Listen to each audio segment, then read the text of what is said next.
All hail the Phoenix! Just kidding.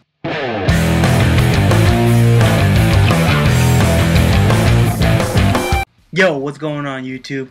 Now I'm going to be reviewing Fairy Tail's own personal movie, Houou no Miko, which is a Phoenix Stone in English. Okay, so now the time placement of this movie, I was trying to jumble it, try to figure things out. First off, you got it past the 7-year gap where they were on Tijorojima Island, and it was actually before the tournament because they don't have the look, they don't have all that, that identifies that they're part of the tournament yet.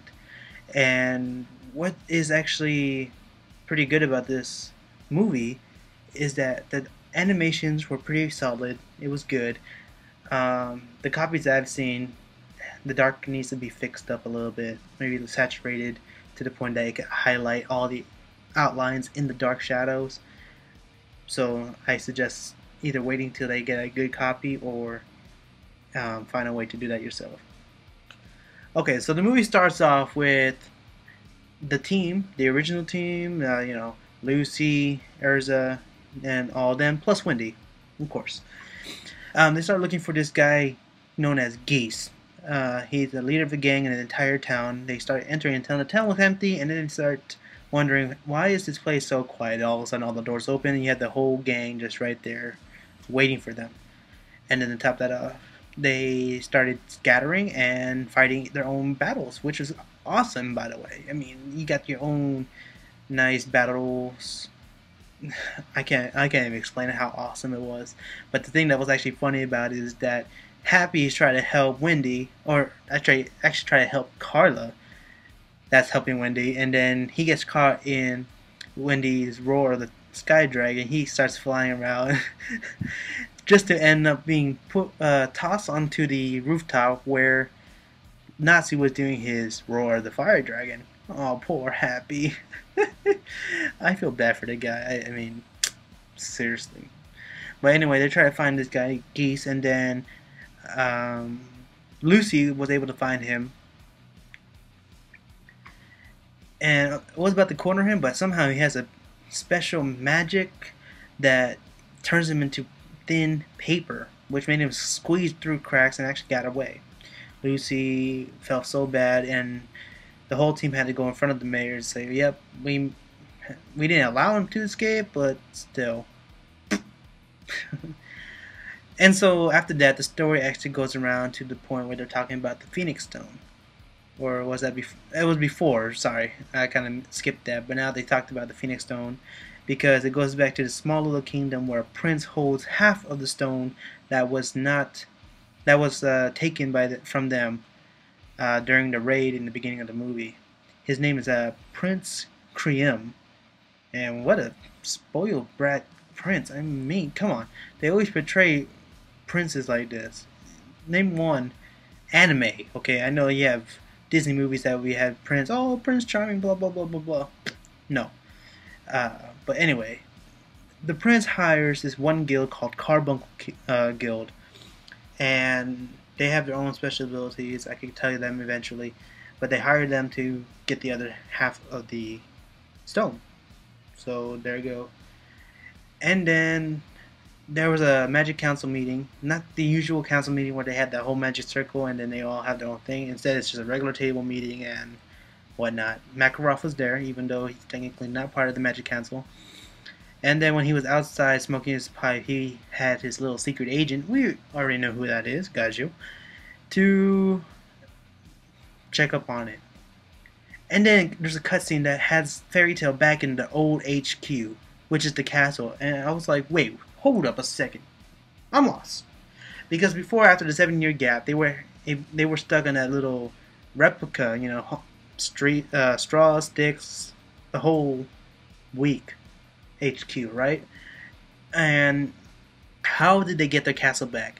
The only time I heard about the castle is when Makarov brought Gildarts to the castle saying, we're going to take back our castle and I need to show you this. My theory, as well as my other friends, that said, we're thinking during the 3 months that was wasted, which was when Lucy's spirits were invited all of them to the spirit world. 1 day in the spirit world equals 3 months in the real world. Maybe during that time they actually conquered their castle, got it back. That's my prediction and my friend's prediction. That's the only way because there's no other clue towards that.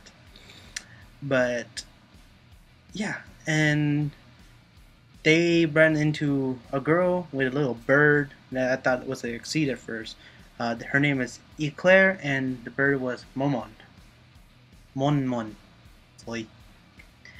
And during some conversation, they mentioned something about the boundary forest, which is a very dangerous forest that they have to enter to whatnot.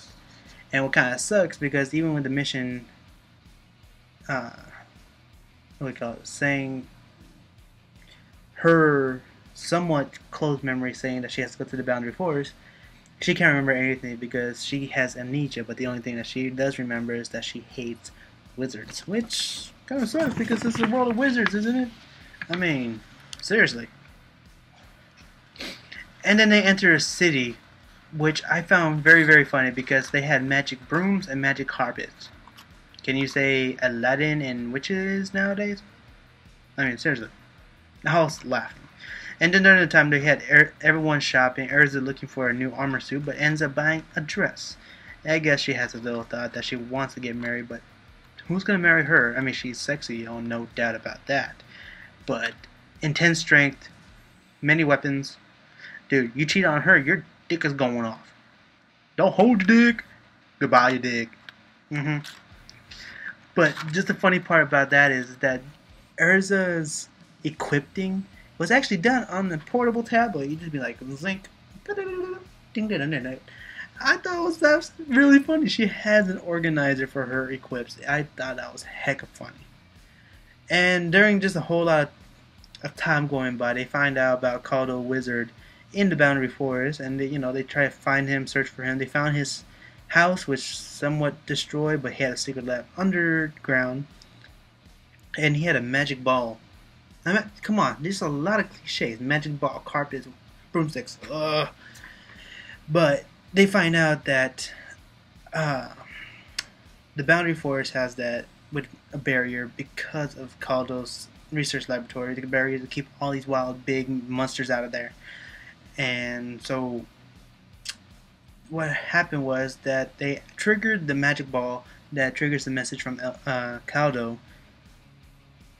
And it says something about Eclair being a witch. I mean, how is this movie even relating to magic, fairy, and whatnot when you have witches, flying carpets, balls, and broomsticks? Somehow they're entering a whole new subject topic as well as some nice cliches on top of that.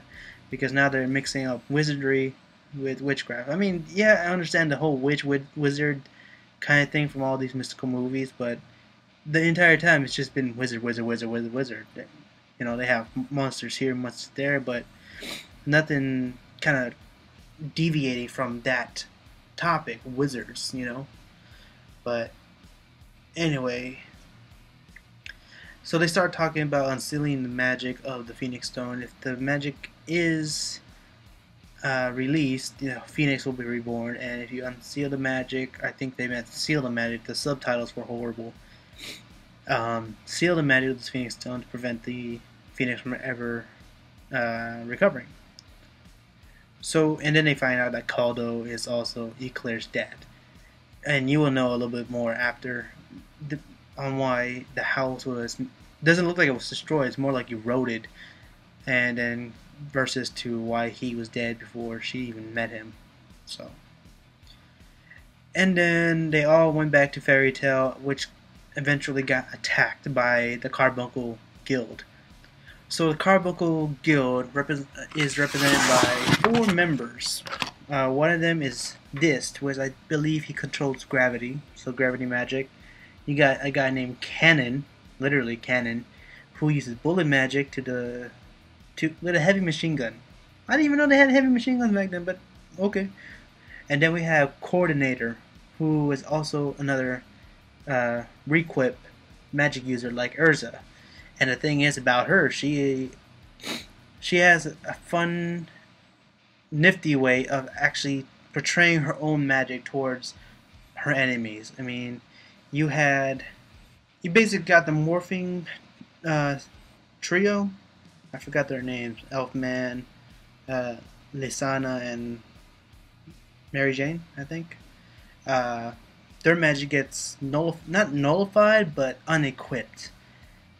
So I thought that was actually pretty good. And then even Urza got unequipped, and it became a little bit of a. Well, it just became that bad. And then you got this unknown shadow assassin who has shadow magic, but then also knows how to use a whole lot of blades because he uses that onslaught onto another magic. Anyway, so after this attack on Fairy Tail, they start going to the city to give their own attack, and there Fairy Tail splits up and meets up with their arch rivals, Cannon, Coordinator, and the Shadow Dude. Cannon was faced with Gray, I believe, yeah, Gray and Juvia. There you go. Cannon was facing with Gray and Juvia, and they were able to take him out quite well. The Shadow Mask Assassin, never got his name, was challenging Gajil, which was the stupidest move because Gajil just gets, well, he got stabbed. But anyway, I was gonna say his shadow magic wraps around Gajil, and then all these blades popped out of him. I'm like, wow, dude, you just gave him food. And the shadow guy tried to hide in the shadows again with a nice little shadow double ganger going around the room. Gajil uses his sword of the Iron Dragon to cut around the room to finally just land a good hit. And then Urza versus the Coordinator. Not every outfit, but Coordinator wanted to keep the fight going a little bit, so she allows Urza to fight, which I could see what happened. And then when she gets tired of it, she unrequips. And Urza mentions is that her heart is weak, and that's why she could be unequipped so easily. And so she transforms into the one outfit that triggers her heart the most, which is that wedding dress. And amazingly enough, the wedding dress had a sword with it. Really? I'm not marrying that girl. If she was real. Never mind. But anyway, that's the one that she can't equip, and then she was able to take out Coordinator's Phoenix armor, which I thought would look pretty cool. And that ended that battle between those two. And then sadly enough, the prince was able to merge the two pieces of the Phoenix Stone together because he was able to rob Eclair and the stone from Fairy Tail during that last attack. So he merges the two, and then the stone's starting to activate, and then we find out that Dist was actually in it for himself, completely knocking out the prince and making him hang on a statue. Then the stone, the very small little stone, ended up morphing into a big phoenix, which was not a bird, but a mechanical stone magic power engulfing herd. And it got very bad because it started absorbing magic all over the place, little by little. And there was a little quote from, I think, Makarov, that the tear of the phoenix will only be shed when the phoenix is dispelled or sealed away. So this did it for no reason whatsoever. Did it for a lost cause. During that time, when the Phoenix guy revived, Eclair recovered all her lost memories, and she revealed that she was immortal, lived for about 400 years. And what I thought is that Zeref might have been immortal too, by the use of a Phoenix tear, which could be a possibility, but then until they mentioned that if the Phoenix were to die, like literally get destroyed, anyone that drank the blood of the Phoenix would also disappear as well. So that kind of ruined my conclusion of immortality blood in Zeref, compared to my theory of Zeref using time traveling or time magic. Anyway, they found the one magic arrow. Well, Makarov knew about the magic arrow, which was held by the Magic Council. Why? And stole it and brought it to Urza to shoot at the Phoenix. And yeah, they were able to shoot the Phoenix. Urza's a good shot, dude. She's good. But then again, in this anime. So Urza shot the Phoenix into the eye, but the Phoenix just got pissed. The arrow was not even doing its deal. It was just chilling there. And at the same time, the Phoenix is getting pissed and literally started absorbing all magic power from anything in the facility. So that's all wizards, exceeds, and just absorbing a big bomb. Spirit bomb times 18 million, because it could destroy the world. Well, then again, Spirit bomb can do the same thing, huh? Yeah. Well, then the Phoenix bomb, okay? Leave me alone. So it started absorbing all the magic power, and when the arrow was shot into the eye, I know I mixed this up a little bit.